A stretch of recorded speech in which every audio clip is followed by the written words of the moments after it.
Have to sometimes ask, why are kid shows sometimes just so disturbing? Now, I'm not the only one who asked this.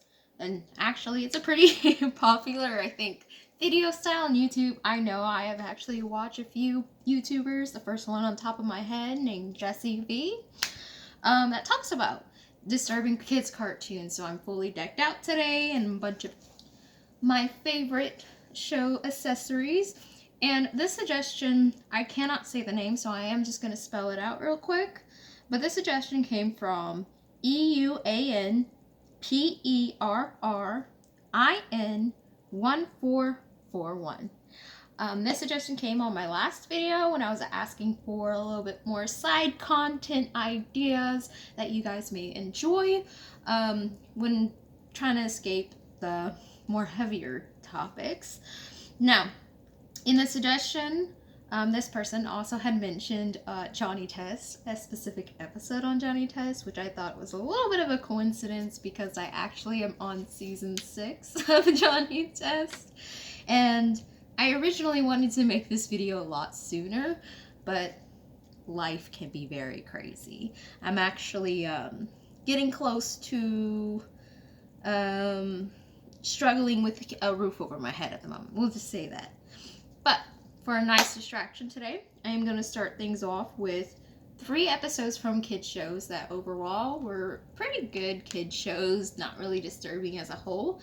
And then I've got 3 shows that I actually do want to talk about that I actually found the concept of them or something about the shows that disturbed me as a whole throughout all of the episodes or many episodes, or you'll kind of see. So we're going to start off strong with Johnny Test. I know this was a huge one in my family because there were 4 of us. I'm the oldest of 4, but there is an 11-year distance between me and my youngest sister. And then we have my sister that's 2 years younger, and then my brother that's 3 years younger. So the main 3, right? You got 2 girls and 1 boy. What's in Johnny Test? 2 girls, 1 boy. So this was definitely a good favorite among us. So the suggestion specifically was about the Johnny-itis episode. I thought this was a pretty good one to go ahead and cover. And I wrote a couple notes down. Now, the first thing that actually disturbed me when watching the episode was the fact that the whole concept of it all is Johnny is trying to make himself sick to avoid, I believe it was a history test. And in doing so, one of the first things he does is he eats a used tissue. And I didn't remember this part watching it, even though I'm pretty certain this happens well in like the first or second season, I think. Or was it the 3rd season? I can't remember. But I had already watched this episode. As I said, I've been on season 6. And I guess I just wasn't paying attention before, but that just really got under my skin there. He also made sure to go into his sister's lab, ask for help. They're like, nah, we're not doing that. So he decided to just start consuming all these test files filled with who knows what. And then whenever the sisters decided to start looking into exactly what he consumed and what's going to happen to his body and what effects are going to happen, the last thing is that he's literally going to explode. Like a balloon. He's gonna... And that blows... That actually, I see why now, because I remember seeing the suggestion, I'm like, Johnny-itis, like, I can think of a couple things on the top of my head. Why this one? And when I went back and watched it, I was like, yes, I understand why this one definitely gave some people a little eerie vibes. But what also threw me off, especially now that I'm a parent, is the parents' reaction to, I believe it was essentially the CDC coming in and taking Johnny so they can quarantine him. And the parents are just like, oh, yeah, Johnny's going to be quarantined. All good, all dandy. Like, nothing there. it makes me definitely remember like just how neglectful parents are in children's cartoons, I feel. But the best part in the end was how the antidote was used as a weapon. Like, it was just used as a weapon. You're gonna have to watch the episodes to see what I mean there. But it's so great. And I just wrote down burp on my notes. Of course, it's a kid's show. There's gonna be some burping, some gas, well, burping is a type of gas, but you know what I meant with the other type of gas. So overall, the Johnny-itis episode, I don't know if I would definitely call it the most creepiest or disturbing episode, but it definitely is up there, so I think this was a wonderful suggestion. Now the second show, because I also wanted to make sure every show I talk about is a show I actually watched. The next one is Rugrats. I love my Rugrats. I love Rugrats. I don't know why I love Rugrats so much. I'll take that back. I've always been obsessed with kids and babies and everything else growing up, so I think that's where the obsession came from. But today we're going to talk about the episode of Chucky's Wonderful Life. Now this is one that I actually have seen like covered a lot on YouTube, and honestly, for good reason. Rugrats itself did definitely push the limits, I feel. I mean, at the end of the day, it was meant to see, like, through the perspective of younger children. And, you know, at the end of the day, the world can be a very scary place for younger children. However, in this episode, we digest how Chucky was never born. Ignore the dog. He just barking because he be hearing the neighbors. So, in this episode, Chucky wishes he was never born, and in his dream, he is pretty much me. It's like almost a Ghost of Christmas Past type thing, visiting him, but instead it's himself as an angel, showing him what his life actually would be. Not his life, but the people around him, what their lives would be, had he had never been born. One of the first things I decided to write here was, oh yes, I forgot about this. So in one of the scenes that started off, was a random thing, and that I noticed, it was Angelica was sitting at the table for breakfast and eating, and she spilt milk on her father's tie, deliberately, might I add, and he just wore it to work. So he's gonna, by the end of the day, he will smell like spoiled milk. And the only reason why I wrote this down and this burned into my brain as much as it did, until I forgot about it again and started reading, oh my god, is because one time I was working previously at a different job, and I had spilled a milkshake on me. I had cleaned up most of it, and then I had wore the same sweater the next day. That was a mistake. Next thing, though, was that I noticed about the episode that really also disturbed me, was how they really emphasize Angelica with the sin of gluttony.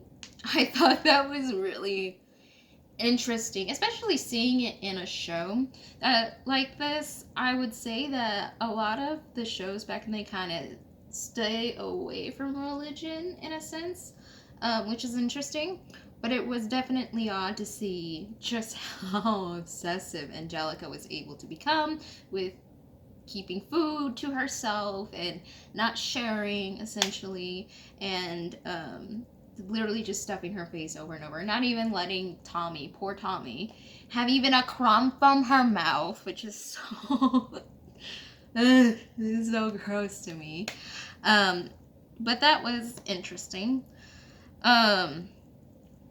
His dad also, what did I write here? Oh my god. Oh my god. That's right. Chucky's dad, because Chucky's dad never had Chucky, he loses his mind and has a sock that he talks to, and this sock is his, I guess, replacement for having a child, which is kind of like a bittersweet thing now I think about it, because it's like, oh, Chuck, like his dad was always meant to care for someone, and not having anyone to care for, he kind of slips mentally, which is interesting, and I kind of feel a little bit relatable to Chucky's dad there. Like, I was very taken back seeing that, and I was like, oh, I completely forgot, like, this was a part of the episode. But yeah. And then of course Tommy, like I said earlier, he couldn't even have a crown because he's homeless. Because why? Because Angelica stole his parents. They're out here cooking for her so she can stuff her face. And I just thinking about this, I'm like, what parents actually can be But you gotta also remember, this is all in the eyes of children. And I think this episode was really, really nice to see, especially because when I started kind of looking at myself and wishing, you know, I was never born, I was a child. I was about 8 years old. So seeing this episode and everything else from a child's perspective, I remember when I was a kid and thinking kind of similar, like, oh, well, but what would actually happen if I wasn't born, or what would happen if I had suddenly passed away? What, like, I even came up with this theory that my parents, if I had passed away, my parents would have moved out of the house because they would be scared that I'd be a ghost and haunt. So that's my logic as a child. So I thought like this was very on point to kind of a child's perspective. And that's why I love the Rugrats. It's very child focused, and I love that. The next one in the last episode we're going to be talking here. I actually don't think I actually wrote down the name of the episode. I think the name of the episode, this is Kids Next Door. Come on. And I think the name of the episode is Boys Next Door, because I wrote that at the very end, and I'm not certain if that's right. But essentially, the whole concept of this show is playing on this kind of idea if everyone was a girl, you know? If everyone was a girl and all the boys were banned, this would be our reality. It's very extreme. It's supposed to show like boys and girls are equal. One is not better than the other. But one of the interesting things here, and I'm surprised especially with the political climate we're in today, that people are using this show out of, I mean, I'm grateful they're not. But I'm surprised people aren't using this show out of context, because they have these weapons that essentially is instant forced gender conversion. Well, it really is just about, you know, the clothing, but that doesn't make sense at the same time, because number 4 had his hand sapped and it permanently just, which crazy, but permanently manicured hand, all pretty, nice, and polished. Which honestly, if there was a weapon that you could use on your hands to make them permanently nice and polished and well done, that would probably be worth millions, honestly. But number 4 is our hero in this episode, trying to, over the years and years and years, founding Boys Next Door after girls are taken over, of making it equal. But at first he doesn't think about making it equal. It's just boys versus girls, until eventually he opens his eyes and realizes that in order for all of us to exist in this world, we all need to be here, and Boys Next Door need to become Kids Next Door once again, which is just great. Oh, and one of the things that threw me off, and I thought it was kind of funny too at the same time, was seeing in the episode, like, the main, I guess she was like the teacher of the boarding school, because that's how this all started out, was number 4 going to an all-girls boarding school, and he's like, I'm not a girl. And the headmaster, she turns out isn't even an adult. It's a child, a little girl, inside of a robot costume, and she's like controlling the legs. I thought it was weird and funny. I mean, I feel like you've seen it a lot in cartoons, but for some reason this time it just really got to me, and I thought it was kind of funny. But also what kind of really irritated me watching this episode, the creepy part was really that hand. Because then you gotta think about it. If it could do that to your hand, then it could literally change your entire anatomy. And how scary is that? Where you can just, I mean, I can see where it'd be beneficial for some people that would want to this. But for those who are not giving consent, that would be horrifying, right? Absolutely horrifying. And the only example in real life that I can think of where this kind of happens is babies who are born intersex and are forced through surgeries before they can make the choice themselves. So that's the only thing I can really relate to that in today's actual real world. But very scary concept. Very scary concept. But now we're going to dive into 3 cartoons that I love. I still watch these cartoons. These 3, I mean, I still watch all of them. But like these three are a little bit later. These 3 are more so my generation. I am Gen Z. But the concept here and the big drops span over multiple episodes on these shows. So the first one I want to talk about is Adventure Time. I love this show.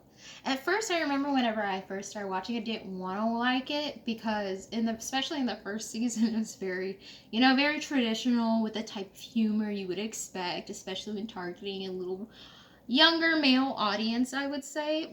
But as the plot thickened, I guess, and we got to be exposed to more and more characters, and we got to learn more about Princess Bubblegum, Marceline the Vampire Queen, Ice King, and so much more.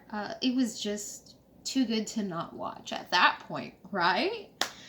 But the concept that always hit me the hardest and disturbed me honestly the most was the relationship between Ice King and Marceline the Vampire Queen. This really saddened me, and I was once again taken aback whenever I first watched this and watched those episodes and listening to Marceline's song, and then as the timeline grew and grew and we learned more and things and episodes added more context and we got to see more of the relationship and how it used to be and how Marceline actually grew up with Ice King being essentially a third parent to her. This was something that blew me away. You see, Ice King originally was a normal man, but he was corrupted by his crown. And arguably, I say he lost himself essentially in psychosis, is what I would say. I actually see a lot of parallels with psychosis induced based on addiction, because here you have Ice King. He had originally, Simon is his name, Simon had originally only used the crown because he needed the crown. But over time, it started to corrupt his mind and he couldn't stop using the crown. And it forever changed him. And now he stays alive and continues to stay alive because of the crown.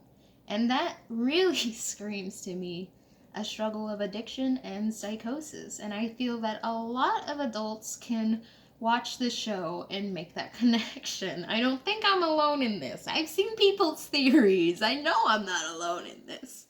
But it definitely hit me. Especially when I started rewatching the show after I had my daughter. I did go through postpartum psychosis and losing my own mind. But getting back, that was a very eye-opening experience and definitely changed how I looked at a lot of the shows that I used to watch and made me look back at things a little bit differently with a new perspective.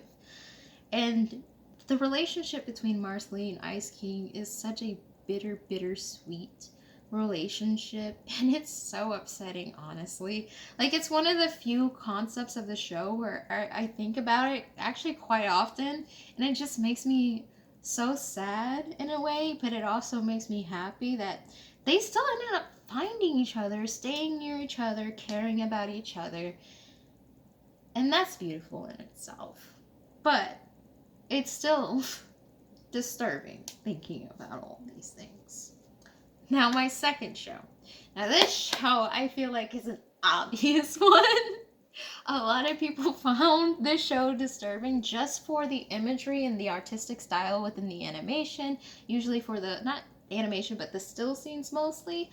And that is the Misadventures of Flapjack. Now, just like the last thing I talked about, talking about addiction, what is candy actually in the Misadventures of Flapjack? We can all agree here that it's supposed to be alcohol, right? With the withdrawals, with the obsession, with the literal bar.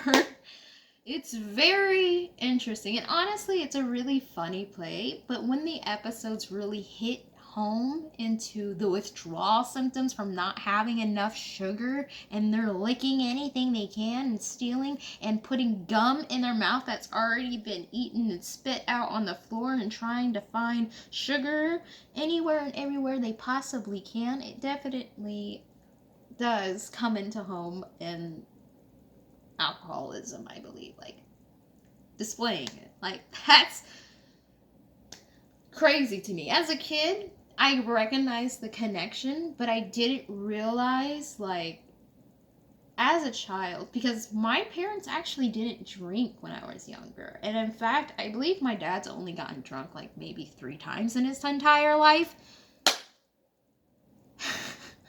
So I wasn't very familiar with alcohol when I was watching these shows, but I noticed the withdrawals. I noticed these little things because of the other media that I would watch, especially once I started getting into anime. That was an interesting shift, but seeing all these things, I did take note as a child and made those connections and automatically did assume that, oh, they're not just acting weird to act weird. They're acting weird because they're literally addicted. And I feel like this is a very easy, well-known one. But the last one, and this one, I have seen some people talk about this one. We're finally going to put this away. So I've seen quite a few people talk about this. I'm pretty certain this was talk. I can't remember. Something Roundtable, I think, with Steven Universe. That's the show.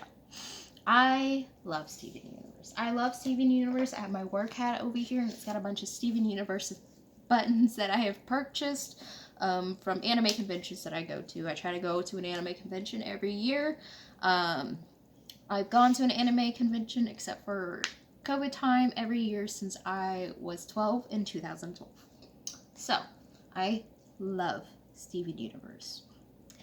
But there's one thing that has been bothering me. And funny enough, it has translated now into an anime that I love.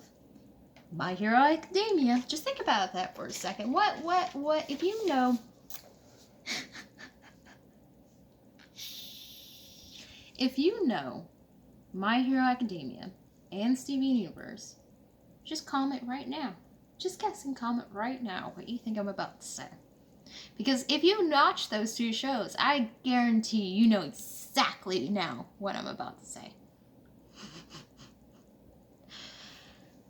The hopeless hero trope.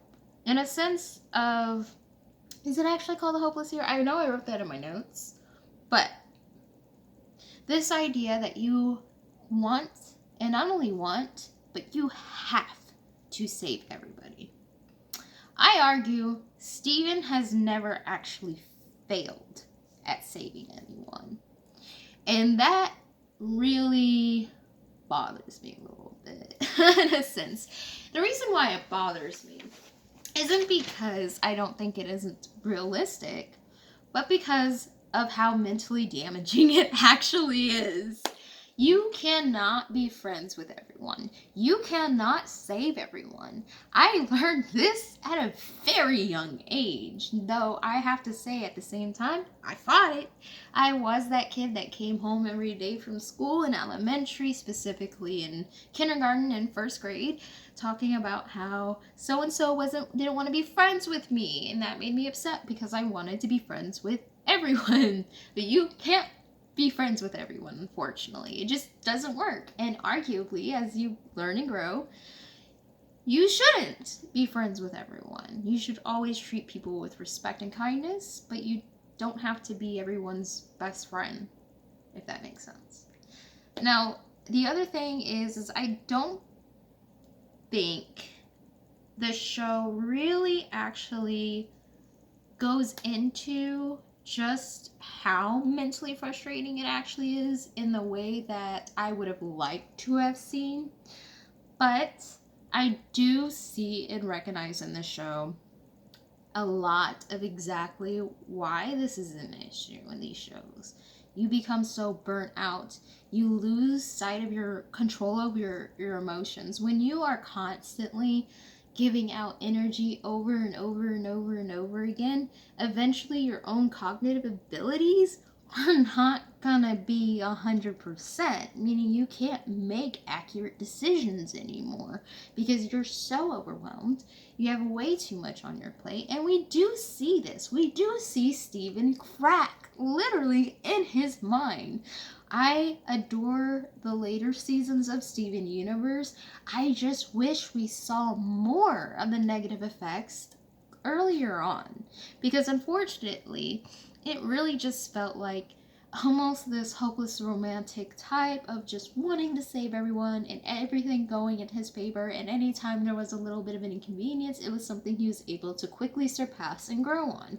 But in the later seasons, we finally see the consequences, and the consequences are horrifying. Like, the longer you go into Steven Universe, the more and more disturbing it gets. And honestly, this trope is probably not even the most disturbing trope. There's so many things here that was so disturbing, including things like forced fusion, which, if we're talking about forced fusion, and little trigger warning here, our situation. Forced fusion really mirrors in this world R word. You know what I'm talking about. This is an adult channel here. R word. That's horrifying to cover. Like a show, I feel like. Horrifying. Now, the reason why this can go over a lot of people's heads and everything else is because, it isn't in the show directly that fusion is supposed to be like this romantic or understanding or anything like that, but within the community and the understanding and the writing of the show and how it has been used, even when Steven fused with his dad, there was a lot of people not happy with that and a lot of controversy around it. Why? Because so many people have seen fusion and have this understanding of fusion representing intimacy in the real world. Now, forced fusion is these shards, and that's even more disturbing to me. It's shards, so it's essentially as if somebody is Frankensteining you with your body parts and then forcing. It's just weird, right? It's just weird. And it's almost like Frankenstein, and I think that's what the goal was just to see it all like Frankenstein. Well, specifically Frankenstein's monster, right? Because it's the monster that is all patched up together. But you can't get over also not looking into the fact that forced fusion can also be viewed as R word. And that is a huge disturbing topic, I think, for a kid's show. But because of the writing, because I also feel like, I personally feel like Rebecca Sugar almost wanted this show to be at a higher age demographic than what it actually was.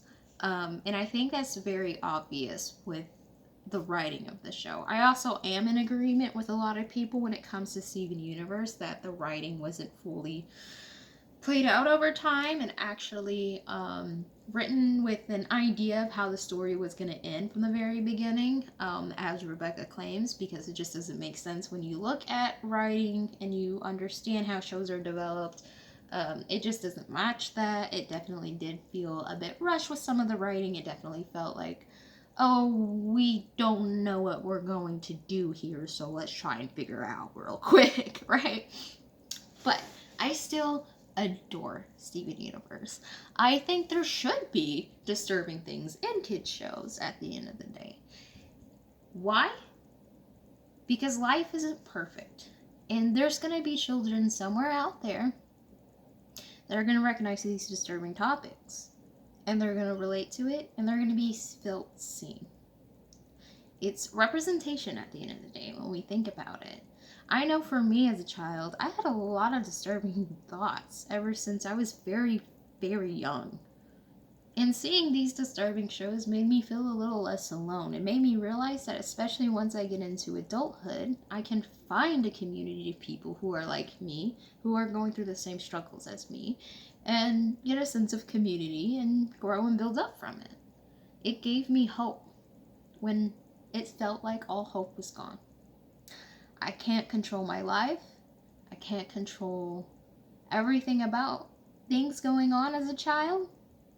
But hey, I can choose what cartoon I get to watch when it's my turn to pick. And that's how I compromised with that. At the end of the day, I think that when we talk about children's disturbing scenes and shows in general that are disturbing, there seems to be this notion that these things should be banned. And while I do agree there's definitely some things that should be banned and have been banned and should stay banned, there are definitely is a place and a reason for disturbing content, even in children's show. Now, do you agree that there should be disturbing? Because that is an opinion here. That is a very strong opinion here. And I'm certain there are some people that do not agree at all with that statement and think that there shouldn't be anything disturbing in a kid's show.